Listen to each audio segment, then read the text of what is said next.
Hi, I'm Simon. In today's video I'm going to show you my Retrobrighting setup which I use, and I'm also going to show you my wins and fails at having a go at it. I hope you enjoy it. I hope you get something out of it. The methods that I use are my methods. Please use them at your own risk. And there's plenty of other videos on the internet which people try different alternatives to what I do. So I hope you get something out of it. I hope you enjoy it. And welcome to Retro Computing Reboot.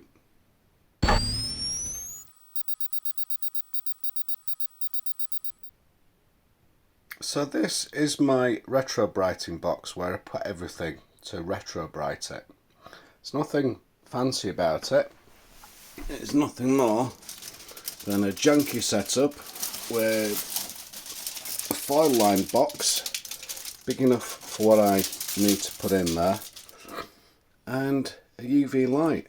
That is it in essence. The UV light I got off eBay for not a lot.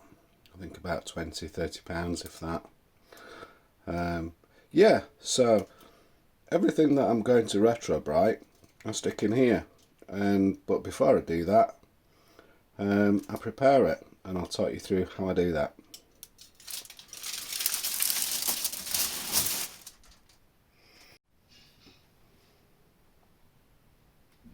So here, just as an example, I've not retrobrighted this yet, but I've got a very nastily yellowed Amiga keyboard which certainly does need retrobrighting.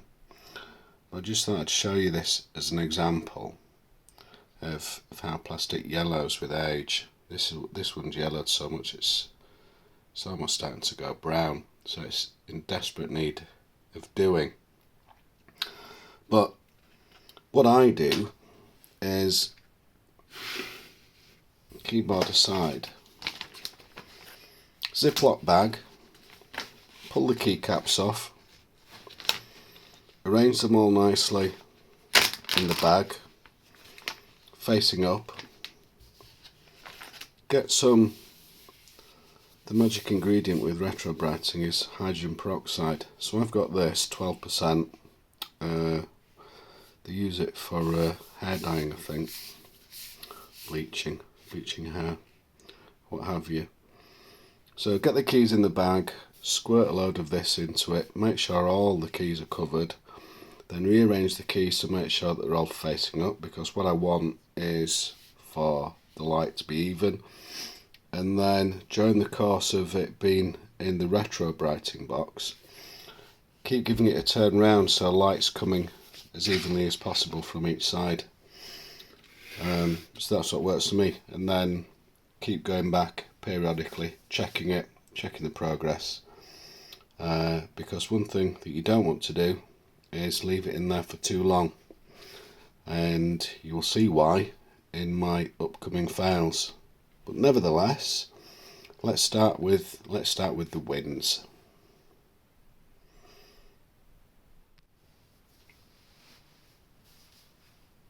So here then, I've got two mice for an Atari ST. The one on the left I have already retrobrighted, the one on the right I haven't, and as you can probably see, there is, hopefully, I don't know if I can, but there's a significant colour difference, and the retrobrighting has significantly lightened the colour on the mouse, bringing it much more back in the colour of how it would have been new. So that's the ST mouse that I've done.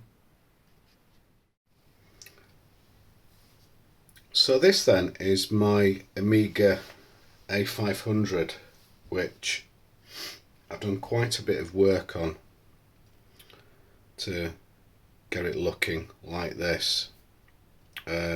Keyboard I retrobrighted, so taking the keyboard out, taking the keycaps off, put it in the retrobrighting thing, and yeah, I'm really happy with how that turned out. As an example, using the keyboard I showed you earlier, can you see the difference? It's significant, and the keys on this keyboard were very similar when I got it, and they weren't very even as well, the colours between the keys, so that's a definite win. Also in shot is the mouse. Once again, similar discoloration to it. That's been retrobrighted. This I haven't touched, it's just an example. This is a mouse that I got with my A500 Mini, so obviously this one hasn't aged in terms of colour. How true that is to the original colour, I don't know, but nevertheless it's there just to give you a bit of comparison. The case itself for the Amiga I haven't retrobrighted. I've done something else with that, which I will show you in an up and coming video. You might find that really quite interesting. And the Gotek, once again, that's not been retrobrighted. But what hopefully you can see is the colour of the Gotek case does indeed match the Amiga case. So that's where I've done retrobrighting with the Amiga, which I think has been a definite win.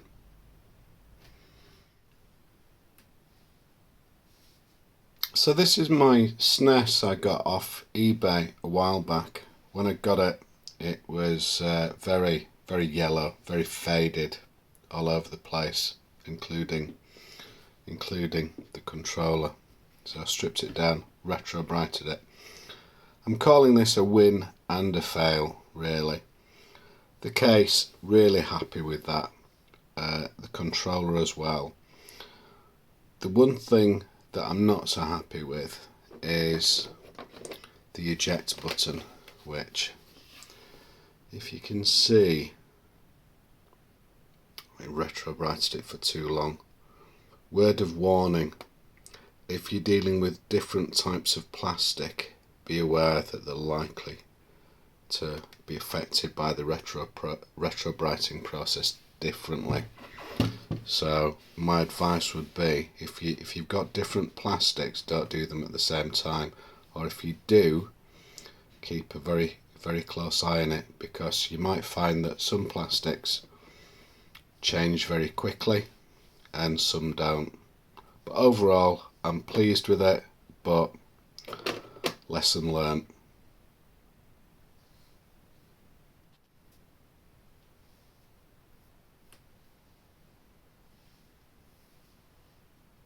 So this is one of my Atari STs, and this little bit is a retrobright fail. I don't know how well it picks up on camera. I've not done the keyboard or the case on this model, but I have done the function keys, and the so overdone, it's ridiculous really. You can barely make out the function numbers on the keys themselves. I did this with a full set of keys from another computer, and I'll show you that computer in a second, but I was that disappointed with how these turned out. I thought, right, well, it's not staying with that machine. I'm going to swap them onto this, and I'll just get you the other machine and show you that, where I've done the keyboard.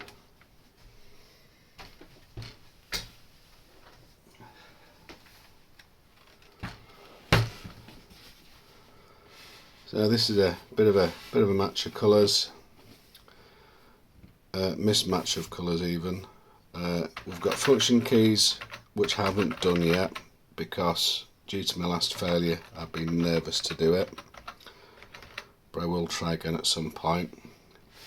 The keyboard I have done, so that's nice white keys. These keys were really bad, and there's still some colour mismatch, as you can see on the E, which I've really struggled with, but as I've left it for longer and longer, the lettering on the keys started to fade. So I think in terms of these keys, it's about as good as they're going to be, and the escape and 1 is fading. Still readable, but yeah, this overall much better than what it was. Perfect?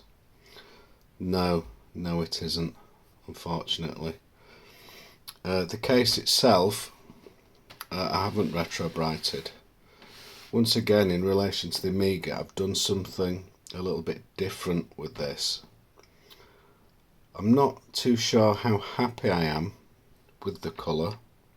I've not painted it, but I'm not too happy with the colour, so it's something I may revisit at a later date. It's just a couple of shades of grey, too dark, but yeah. So that is Atari ST number 2 of 4. The other two I've not done. I've got an STE and a 1040, but I've not retrobrighted those, so I'm not going to include those in this video.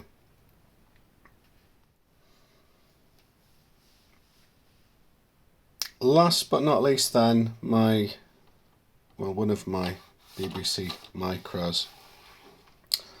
I've got another 2 of these, and I've done the same thing with the same outcome. This is definitely a win. I've not done the case with these, but I have done the keys. Typically, certainly in all the ones that I've had, the black keys themselves, the black, and that's that, but the lettering on top fades and that goes yellow. So I've retrobrighted the keyboard, taken the keys off, stuck them in the hydrogen peroxide, and baked them in the retrobrighting box, and really pleased with all of the BBCs that I've done with the keys in there. So I hope you've enjoyed a little look at my wins and fails. More wins than fails, which is good. Please do subscribe. It's really important to me if I can grow my subscribers so more people can see what I'm producing. And that's it for me for now. I will do a video in the near future showing how I've gone about doing the colouring of the cases, the Amiga, the ST, the BBCs. I've coloured the cases rather than retrobright them, so I'll do a video on how I've done that, and I hope you'll really enjoy that and perhaps learn something new from it. Thanks for watching, and look forward to seeing you in another video. Thank you.